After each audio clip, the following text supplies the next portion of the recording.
মুখ্যমন্ত্রী জড়িত আছে, অভিষেকের নাম এভাবে রয়েছে। দেখুন, মুখ্যমন্ত্রী জড়িত আছেন, ওখানকার তৎকালীন তখন এমএলএ ছিল নান্টু ঘোষ, উনি জড়িত আছেন, চেয়ারম্যান জড়িত আছে, ওখানকার যে পুলিশ অফিসার যে ডিউটিতে ছিল সে জড়িত আছে।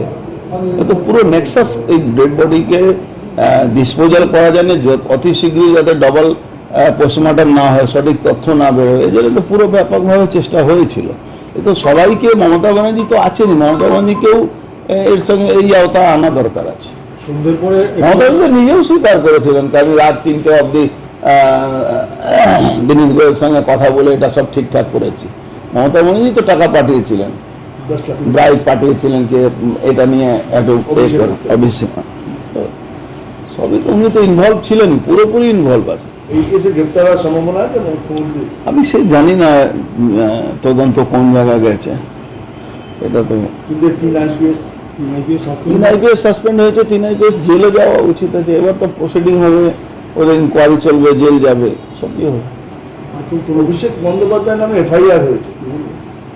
কেন অভিষেক বন্দ্যোপাধ্যায় কি ডোনাল্ড ট্রাম্প আছেন কি তার নামে এফআইআর হবে না? চোর একটা, পুরো বাংলাকে শেষ করে দিয়েছে পিসি ভাইপো মিলে, এফআইআর নিশ্চয়ই হওয়া দরকার।